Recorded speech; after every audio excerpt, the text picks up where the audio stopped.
Shalom, shalom, everybody. Welcome back to another episode of the Pulse of Israel here in our eternal and ancestral homeland, the land of Israel. And today, instead of being in our indivisible capital, Jerusalem, since King David's time, we are in the beautiful Judean hills, together with a very special person. And I'm saying very special. I just got to know her today, but you know she's special because of why she is here visiting Israel right now. And let's say hi to Neysa Holmes. Shalom, Neysa. Hello. How are you? Wonderful, wonderful having you.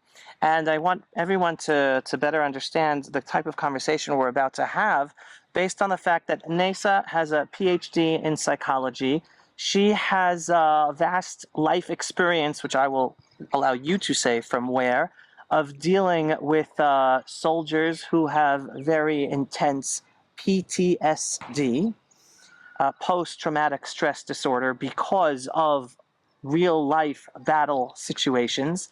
And she decided to come to Israel and network here to be able to figure out how she can assist us here in Israel, because we are in a situation, in a reality which is not yet being dealt with, because we're still at war and we have tens of thousands of soldiers, hundreds of thousands of soldiers, literally with battle experience because of a current war we're experiencing in Gaza. We're about to go into Lebanon any day, any week, any month.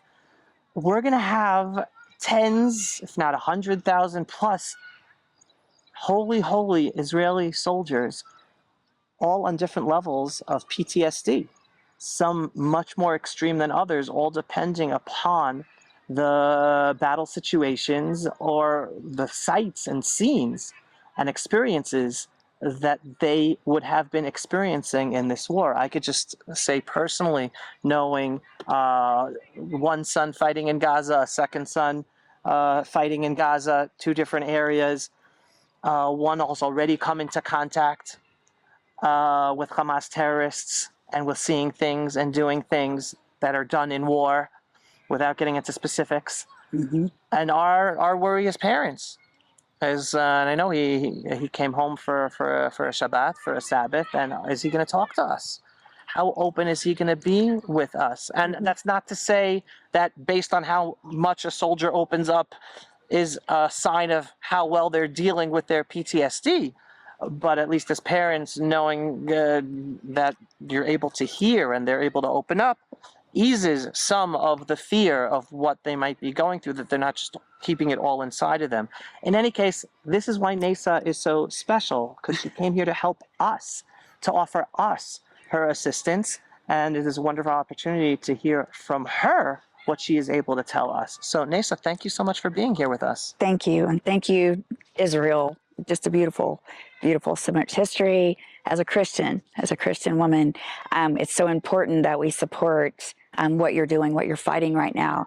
And my heart goes out to you, because I've personally experienced what it's like in our country, how our military goes through war. And when they come back home, they're not supported. I just finished a book, and it's called A Soldier's Soldier, and it's about a story of love. And it's about a story about my childhood friend, my husband, who served 5 tours as a Green Beret. He was one of the first in. Wow. He was out of Fort Campbell. He was with 5th Group. And again, 5 tours. He's seen so much stuff, and he didn't want to address it, right? Because he's a man. He's the elite of our forces. The elite of the elite. Who's not familiar with Green Beret. The elite of the elite. The elite of the elite. They're trained to just keep it together. You know, they're just the strongest. Yet when they come back, they don't want to focus because they want to try and hold it together. Yet civilian life for them is so difficult, especially when they're injured and that career is taken from them. So their entire identity is taken from them. So what this book talks about is his experience, and he has a very, very long DNA of being a warrior. The very first chapter I talk about is his family, where his name came from. He was named after 2 uncles. One went to Iwo Jima, one was Normandy, And he was a ranger, and he climbed up that wall and took out the Nazi, their guns and stuff. And it was From the beach, literally. from the beach, D-Day. Normandy Beach, D-Day. His grandfather crossed the Delaware River with Washington. Whoa. So when I talk about the DNA of a warrior, he's truly a DNA warrior. Before you go, yeah. just from the Jewish perspective, and my audience knows this, I'm always talking about how we, the indigenous Jewish population of this land, by us living here today, and you see it in our fighters, we are returning to be the King David-like warriors, Right. like our ancestors were. Right. Years ago in this land. In this land. And I use the language of King David because he was a warrior, he was a king, and you see that heroism of our soldiers today, and a King David-like warrior in our DNA. Right. So one of the things you were talking about was your son, and how your son, won't express because he's gone through something different than you. He actually has expressed a little, thank God. A little bit, yeah. But this close combat that they're experiencing is the same thing that Eric and others experience as close combat, right? And we don't realize what it does to the body. We don't realize, when I was writing the book and I was talking about the training he goes through, all of this extensive training, it's hardcore. Yeah. Only 3 of 100 in the Green Beret make it. That's it. Make it what stage? What are you referring to? Where they are selected to be a Green Beret. Out of 100 men, only 3 make it. Out of the training. Out of the training. From after being selected for Green Beret training until you finish the training course to actually be a Green Beret soldier, only 3 out of 100 make it. 3 out of 100 make it. So it's pretty intense. And just like he'll tell you, the best of the best go for this, right? Same thing with Navy SEALs. Same thing. He's a Ranger. Actually, Eric is Airborne, Ranger, and Green Beret. Okay. So he's what they call a triple tab. And so there's only 5% of the Green Berets that are actually a triple tab.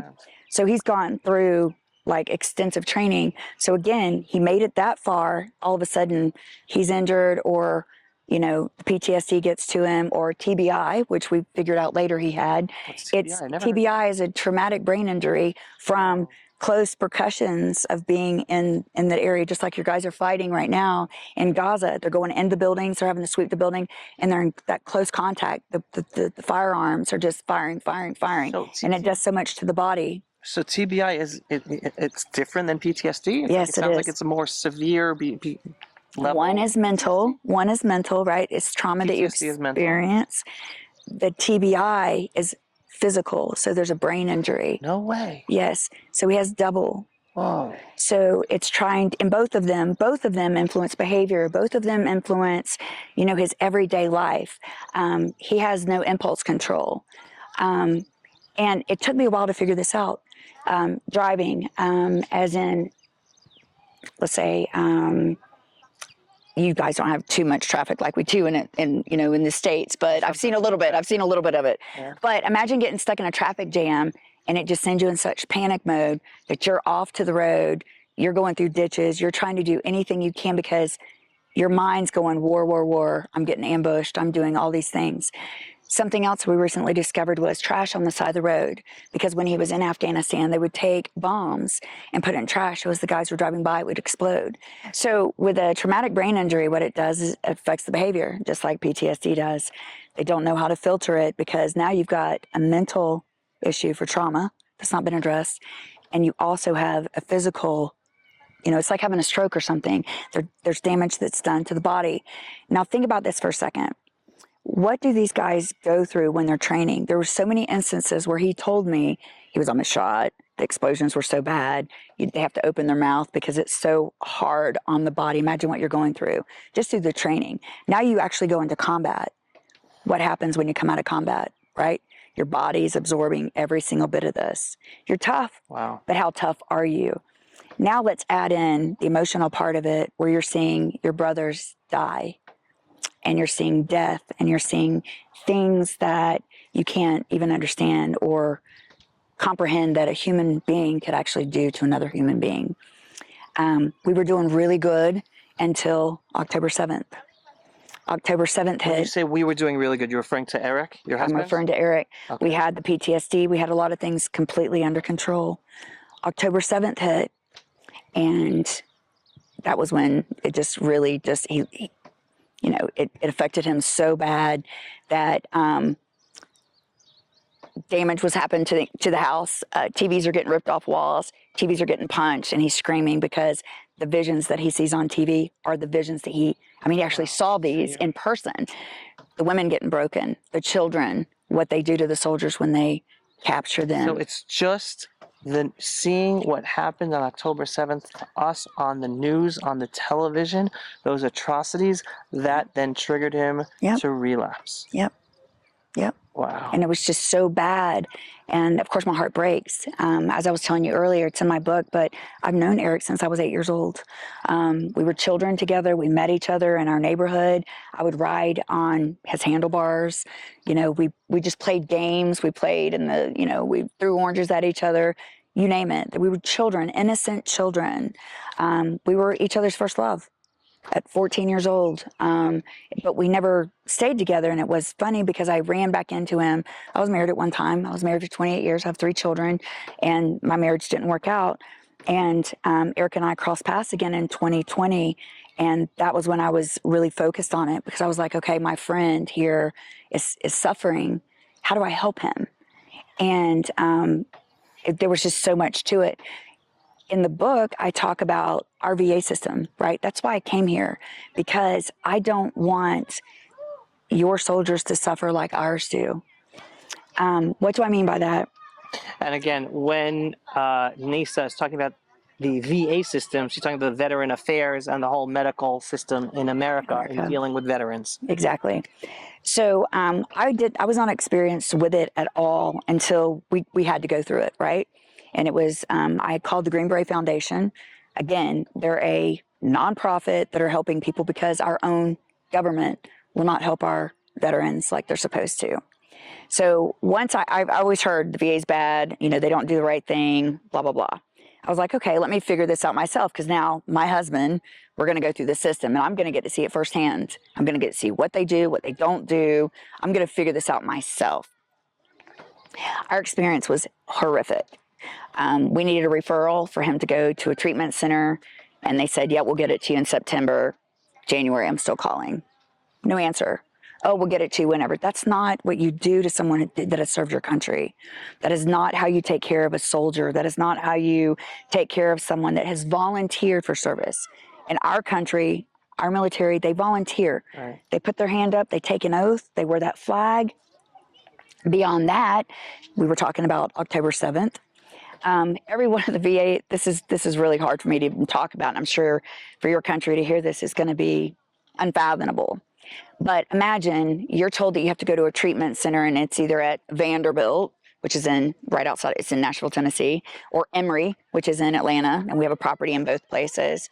And you can't go to your treatment center to get help because Palestinians are protesting on the property of the university, and they're allowing it. How do you ask? Oh, this is how post-October 7th impacted your life and just getting treatment for your husband. Exactly. Whoa, so you have all the pro-Hamas, pro-genocide, Jew-hating protesters, Muslims, progressives, college students protesting on the campuses, and then your husband didn't want to walk through campus in order to get treatment in the center? Oh, no, it would not have been good if he would have shown up on the campuses. Because? Because of what they stand for. And he knows that. He saw firsthand. He knows what they did to you. And, he drives a really big truck. In America, they drive really big trucks. And he has a big truck. And, I can just visualize what this would look like, right? He's back at war again. Not that he would intentionally do this, right? Not as a hate crime, but it's a trigger. It's a trigger that would put him back into his soldier mindset of being confronted by an enemy and then acting as if he was a soldier again. Correct. And our current administration right now has, softened their stance on who they want to support because it's an election year. And I know I sent you an article earlier today, and it was talking about how the current administration is bragging about how they've done so many great things for the VA. When Trump was in office, he put everything in place that was supposed to be in place. He privatized a lot of the services for our vets so they could get service quicker. Because I explained to you earlier, we tried to get a referral in September. Come January, we still don't have this referral. That's not fair. That's not how you treat someone that served their country for right at 20 years. Right. And they did it willingly. They did it with honor. You know, they everything about it was honor for them.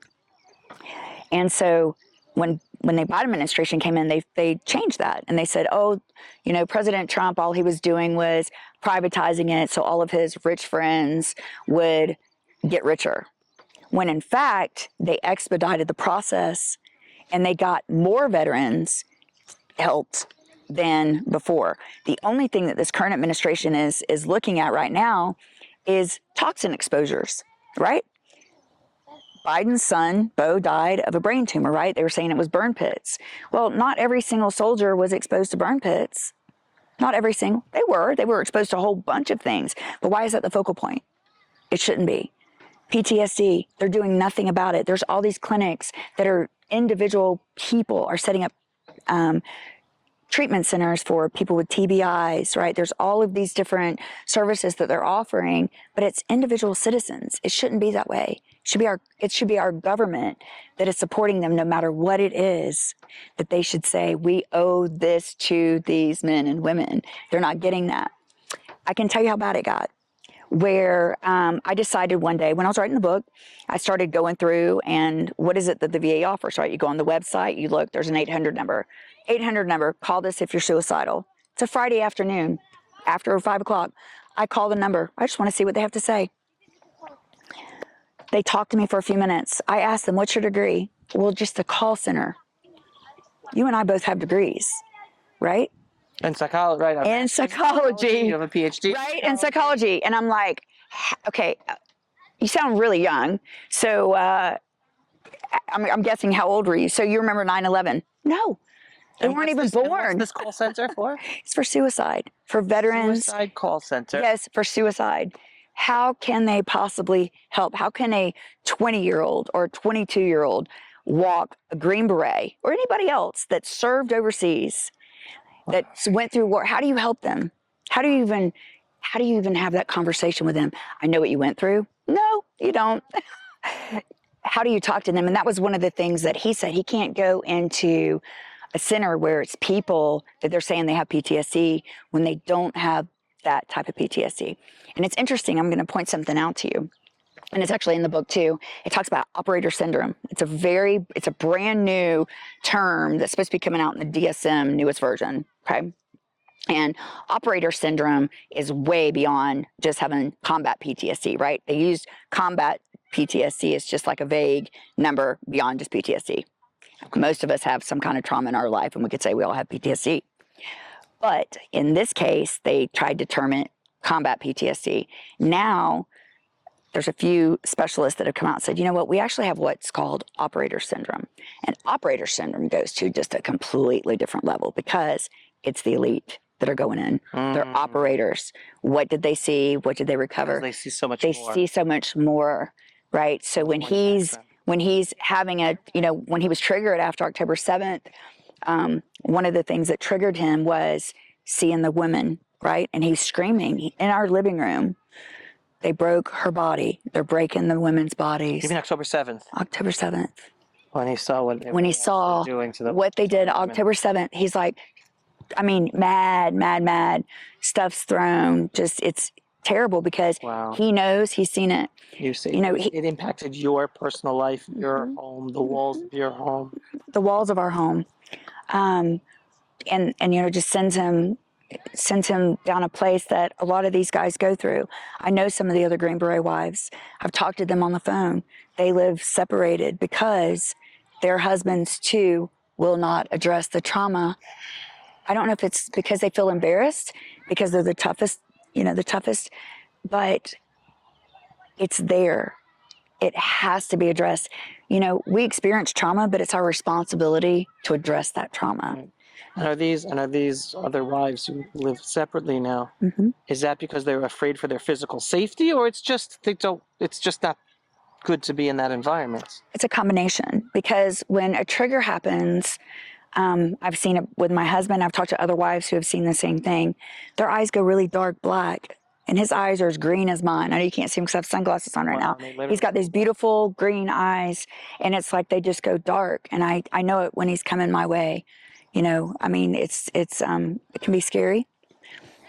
And just the different things, you know, I've had wives tell me that their husband's just thrown stuff at them, hit them, knocked them down the stairs, or they're drinking, or, you know, they're just risky behavior, you know, with random women. But we have to understand it's not their choice to do that. It's the trauma that they're not addressing. And so I've taken what the VA was supposed to offer and said, we can't do traditional. Traditional doesn't work. We don't do pharma. We've looked at the use of cannabis, which has been very good. A lot of people are like, no, we don't want to use marijuana. It's been very good. They're trying, some of the guys that were operators as well have used the mushrooms, right, for different types of things. And it's very interesting when you talk about that, because people think, oh, that's just an hallucinogen, that's this and that. They actually use it in a very controlled environment to where doctors come in and they kind of walk them through a traumatic event. But what happens is, since they're on this like trip, if you want to call it, they are able to softly walk through it instead of experience all the physiological parts that come with PTSD, the sweating, the heartbeat, the physical part that they actually feel. They actually walk through it almost like Alice in Wonderland, if you think about it for a second. So then when they come out of this, you know, trance, if you want to say, that they have them on, they're like, whoa, that really wasn't as bad. So then they move on to the next thing. But they're wanting to go big pharma because big pharma makes money. Everyone makes it. You know, everyone's got their hands in the pot. And we know it's not good. If you read the side effects for anything, just like any antidepressant or anything, why would someone take a medication that they may feel suicidal when it says could lead to suicide or could lead to this or that or that? The side effects outweigh other options. And so we've taken the holistic approach, and this is something else that I wanted to share, you know, with you and other people to help. We know God, we talk to God, we can pray to God, right? And we get on our knees and we pray and we ask God to help us through this. However, we also have a responsibility to walk the walk. We can't just get on our knees and go, God's going to take care of this for us. Like you said, you've got a fight to do. Mm-hmm. You know what that fight is. That's the same thing with a holistic approach. I've studied under Koreans. I talk about that, how it's important to connect with yourself, connect with the universe, connect with God So on an individual, spiritual very aspect spiritual of the therapy, which, from what I'm understanding, mm-hmm. is a central part of the therapy. It's not just a nice to have, right. but together with cannabis or mushrooms, which allows for what that does. Mm-hmm. The spiritual therapy mm-hmm. is a critical component. Very much. And I studied to find like couple yoga stuff to where I can relax him, right? His breathing comes down, because when he's getting spun up, I guess that's the proper word. That's what I say. When he's starting, I can see it on him. I'm like, breathe. He won't breathe. Mm-hmm. And so the meditation, the couple's yoga stretch, it's an intimate touch because it's with somebody you love. You put your back to back, you feel his heartbeat, he feels your heartbeat, you feel the breathing. There's a connection there that you feel. You know, you hold hands from behind and you actually connect with one another as a married couple, as an intimate couple. You love him, he loves you. You know, you're doing this, you're working through. I use essential oils, I use lavenders, I use all types of essential oils that I've read up on that help with the mind, that help calm, helps with anxiety, helps with all of these things. Anything and everything that's very natural, instead of using a bottle and a pill. You know what the couple yoga therapy, it's such a fascinating concept, because on the one hand, it's allowing the person going through PTSD and the spouse to understand you're not just going through this on your own. This is something you're going through together. That's number one. And two, it's not just a therapist talking or you talking to a therapist. Right. But right. It's that interaction, bodily interaction mm-hmm. of yoga, like you were saying, mm-hmm. which is an additional it's not just that body like a resource experience, right? Mm-hmm. Which is more than just the talking. Meaning, talking mm-hmm. is one aspect, mm-hmm. but then there's this couples yoga that adds a whole different layer, which sounds fascinating. It really is. It really is. And there's a couple of moves that we do, and then he just feels relaxed afterwards, and he can rest better. When before, he couldn't rest as good because he was waking up, nightmares. He would just wake up, and I could hear him all night. And he'd come wake me up 1 o'clock in the morning, 2 o'clock in the morning, 3 o'clock in the morning, 4 o'clock in the morning. And I'm like, why is he not resting? My question was not getting, I mean, I'd get mad at first. I'm like, why are you waking me up? You know, Right. like we would respond. Right. And then I start questioning as the doctor. I'm like, why is he waking up? Right. I need to find the source of why he's waking up. So he always used to say, I'm not your guinea pig. Stop doing these treatments and studies on me. I did it because I needed to understand it. I did it because I wanted to help my husband. And then I knew if I could figure it out, because he was the elite, Right. how I could help so many other people work through this process. And so in the book, it talks about how our VA system has failed so many. And then it moves into the holistic approach of how it works, what we do, why meditation is important, why yoga is important. You know, yin yoga, I'm a yoga instructor. Yin yoga is extremely important because it's the soft, it's the feminine, right? We need that softer side because these guys are so macho and they're door kickers, for goodness sakes. So how do you bring how do you bring that down? How do you bring that calm down and get them to do the yin and yang? And that was what I had to just go in like full force, like I'm rewriting a dissertation because it was that important for me. You know, and you've done a dissertation yourself. How do you address the questions that aren't answered, right? At the end of our study, what questions weren't answered? I've reviewed all of these things. I've researched, I've looked at literature that's out there. I've conducted research through individuals. Hey, how did you feel? But what questions weren't answered? That's why this is so important. What questions weren't answered and how do we fix it? You know? So how would you like to help us here in Israel with our PTSD soldiers that we still haven't really begun that process because we're still in war mode? Well, I can tell you one thing that Israel has over America. One of the things my husband told me was when they would come back from war, they would ask every one of them, is there anything you saw that bothers you? And they're like, nope, nope. And they would go straight home. In Israel, they bring them straight into and they address it. And that came straight from the Friends of the IDF, right? They're out in New York City. I've had a conversation with quite a few. I've met with a bunch of them to talk about what they're doing. They told me about the VA that was being built in Tel Aviv specifically for the soldiers and how they're trying to get the folks in. But one of the things that I heard yesterday, and it was a lady that I ran into in the hotel where I'm at, and she used to work at the VA in DC. And she said she couldn't do it anymore. And we had a nice long conversation about it. And she says, you know, I get it. She says, but what they're missing are, she said, specialists. And I thought, what about actual experience? You mean Israel are missing specialists? Oh, she said America, VA was missing specialists. She said that America was missing specialists. And then here they're trying to grab, you know, certain people are like trying to grab and go, well, what did America do? What America did was wrong. Okay. And we talked about it. And she said what they need is it's not just specialists. They need first-hand people that have experienced it, right? I'm not just a subject area expert with this. I've walked it. I've lived it. You have the professional background and you've lived it. Right. So as a caregiver, right, which is why this book was written, was to help people that have walked down that same path. They don't know what to do. There's a helplessness that these women or men or whoever experience from someone that went to combat. How do they help somebody that they love so dearly, whether it's their son, their husband, you know, whoever it is? How do we help these men and women? We've done it wrong. We've done it completely wrong. We're not taking the stories from it. They're hiding it. Like I said, you go to the VA and they go, here's an 800 number to call if you don't feel good. Here's this. That's not helping anyone. It's not helping anyone. Research has to be conducted on what's worked and what's not worked. Isn't that how we normally do things? Yeah. You and I talked about COVID earlier. No research was ever done on it. And I'm not trying to get up on that soapbox, but they just implemented and said, here's what we're going to do. Right. And this is people at the top. Which today is coming out in Washington, D.C.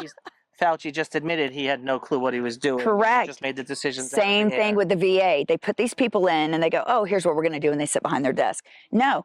Put your boots on, right, and be a soldier for your soldier. And that's why the name of my book is called A Soldier's Soldier. Mm-hmm. I'm putting the boots on. I have no experience in military because I've never been. Soldier. Correct. And is part of what you want to do also to help Israeli soldiers be there and assist the spouses? Correct. Both. And the families, Okay. to help everyone understand what they're seeing. And when they are triggered by something, it's definitely not a natural response. And we can't understand, this is not the same person that I knew. I knew Eric before war and after war. They knew their sons and husbands before war and after war. Yeah, What changed it, right? And how do you walk them through to grasp it and have a better understanding of how to address it, how to approach it, how for them to find peace, because it's frustrating, right? Many tears are cried, many times on the knees, praying to God, just legal issues. I mean, galore. It's, you name it, it's happened, across the board. And it's interesting because you've brought up three different things which I do believe are critical and not necessarily thought about by everybody. Mm-hmm. Point number one, which you just mentioned now. Anybody who goes to combat comes back changed. For sure. And I think that has to be accepted as a fact, not as a surprise. Mm-hmm. Meaning any spouse, sibling, family member, you should automatically know when that person in your family, that loved one, that close, is coming back from combat. They are a different person in one way, shape, or form, or in more than that. And that has to be the expectation. Then it's figuring out, okay, how do I adjust? Not expecting for that person to go back and for life just to be totally normal before the comment. And we expect that. Right. And it's funny because my husband will always talk about Chris Kyle, American hero, right? American sniper. American sniper. But guess what? My husband spent more time in war than Chris Kyle. And if you watch the movie, even his wife says, Chris, if you think the war hasn't changed you, you're wrong. Right. You're wrong. Right. So she knew before and she knew after. Right. Right? Yeah. There's a drive that this type of man has when they're going into combat. Right. Just like you said, you're still on the reserves. Right. Right? You're ready to put that uniform back on because that's what you do to honor your country. Right. That's what you do. Right. And again, with the hundreds of thousands of soldiers who've just gone back today and have to return to work, and then whether it's a coworker or whether it's a boss, just interacting with them as if they never went to combat. No. No, and you don't, I mean, okay, you're not a spouse, you're not a family member, it doesn't make a difference. Right. You're now interacting daily with this person, probably even more than the spouse. You have to get into your head, it's a changed person. Don't expect that you can interact the same way. That's correct. So that's point number one. And then and the other point, the spiritual aspect of treatments. Yes. Because I mean, we were talking about this before we started. Right. And again, as Bible believing people, Jew, Christian, with a deep appreciation of the importance of belief. Not because God needs us to believe, but because what it does for us, for our psyche, for our mental health, and how that mental health impacts our physical health, all starting from a strong belief system. Exactly. So, and that's wonderful that's also something that you're bringing into, which I believe possibly is more fertile ground here in Israel, where we have, because of our Jewish identity, which is connected to our belief in God, everyone's different religious level. Some people not be as religious or not religious at all, but there's still an understanding, unless for the really anti-religious, but a majority of people have some connection or traditional to have an understanding of that. So there's what to work with in terms of fertile ground, so with a base to work with them in terms of helping them, I imagine. Right. And that's the thing. It was really funny because I know I explained to you when we were talking, I didn't go into psychology because of my own trauma. And I'll explain that and what I mean by that. So in 2010, my mother took her own life. And I was like, I want no part of this. I want absolutely no part of this. And I kind of stepped away from God. Because I'm no part of your psychological educational background. Right. I'm like, she was finishing her PhD. I'm like, forget about it. Yes. You don't want any part of it. Yeah. I'm like, whatever she was going through, it just did not work. Right. And so I drew away from it. I did some contracts, I worked on a whole bunch of stuff. Right. And then also some of your religious baggage you also threw away, you're saying? Oh, I just kind of went hands up. I just didn't focus on doing it anymore. I stopped going to church. I stopped doing all these things. Guess who brought me back to church? My husband. When he came back into my life, he's like, we need to go to church. And I was like, really? And he's Catholic and I'm Baptist. So it's, completely different. However, they're still God. Right. And so I give him so much credit for that, because when I came back around to believing again, I was like, oh my gosh. And he would get on to me and go, I know you. You are a woman of God. You know, this is who you are. And he helped me. He helped me get back in that order. That's why I'm so committed to helping with this issue at hand. Right. I love him. Like I said, when I came to Israel, he left his wedding ring in the car. I have his dog tag that I carry around, and I've got them connected together. And I went through Israel and I prayed at every part that was so important, talking to God about heal our family, heal him, and heal anybody else who's suffering from this, because no one knows what to do. No one knows how to approach it. We can trust in you, but the system is broken. Our system in America is broken, beyond the Western broken. medical system on many levels. It had unbelievable developments for sure, but there's so many things broken about it. And again, I want to go back, because maybe not everyone watching is a religious person, Correct. regardless of religion or level of religiosity or believing in God. The point isn't how much you believe in God. Right. There is a greater power out there. Call it nature. Call it the universe. Talk to it. That is God. Call it whatever you want. Yep. That is God. Talk to that power, because it's having the belief in some power Something that allows you to grasp onto something that allows your brain and your psyche and your emotion to help you heal, which then impacts your physical. Right. If you don't believe in anything and you don't have anything to talk to, and again, call it nature, call it whatever, call it the sky. But if you don't even believe in that stuff to talk to, and you really are an atheist not talking to anything, correct me if I'm wrong, you're hurting your own health. Right. You are literally hurting your own physical, mental health, which then has an impact on your physical health. Right. So try not to be that person, and hold on to something to talk to and have that belief in that's listening to you, because that makes a huge impact. Right, it does. It's funny, because I shared that with you earlier, that there was a study, and it was Morgan Freeman. He was narrating it, and he was traveling around. He's talking about God. It's on a series. And he went in with some neurologists, and they were actually doing a study on the two different brains. And one was an atheist, and one was a Christian. Not saying the Christian, it's just the two people that they were looking at their brains. Both meditated, both had the same practice and everything else.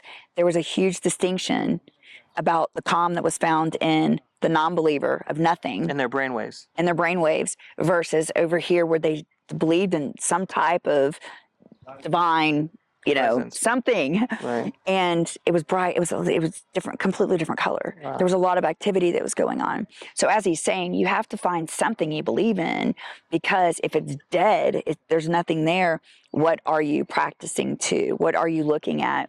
In meditation, and I studied under Ilchi Lee's version. He's a Korean, and he writes phenomenal books that are out there. I mean, he's got tons. But he talks about, finding that light that comes from heaven or from the universe, that comes through the top of your head and it goes through. That's your connection with God, right? That's beyond. Right. We get on our knees, we pray. Right. We want to feel the Holy Spirit. We want to feel whatever it is, however you practice in your own religion. We want to feel something, but it's so different once you go into that meditation, because then you almost feel like God is healing all of it. Right. Once you go into that deep state of meditation, you can feel that energy. You can feel all of it, and you believe it. Right. You actually believe it. Right.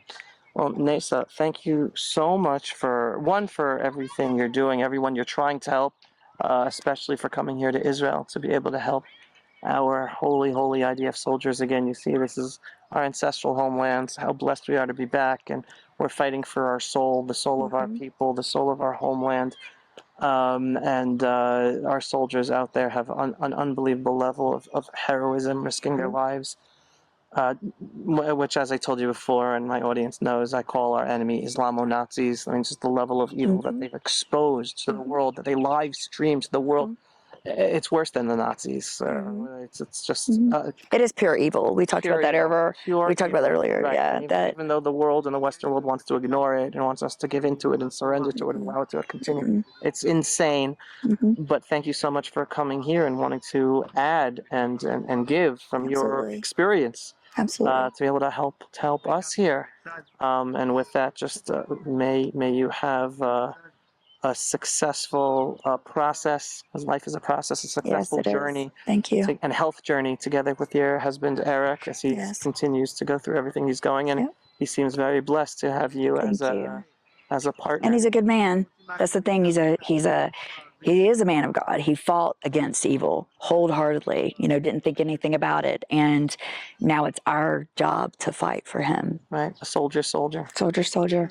It's coming out in July. The book's coming out in July? Yes. All right, so we'll put it out there for people to purchase when it comes out. Please God. Wonderful. All right. Thank you very much. Neysa, thank you so much. Thank you too. Everyone, here you go. I hope you are very much inspired on a whole different level by Neysa, her story, professional knowledge, and what she's here in Israel to do. And may God bless her in her searching to and actions here in Israel to help our soldiers, as well as continuing to help American vets as well back in America. Signing off for another episode of Pulse of Israel here in our eternal and ancestral homeland, the land of Israel, in our beautiful, eternal, biblical Judean hills. Just enjoy the beauty, folks. This is our ancestral homeland. We are back, not going anywhere. So remind all those haters you see online, stop spewing the lies, stop spewing the Jew hatred. We're back home. We're here to spread goodness to the world. Signing off.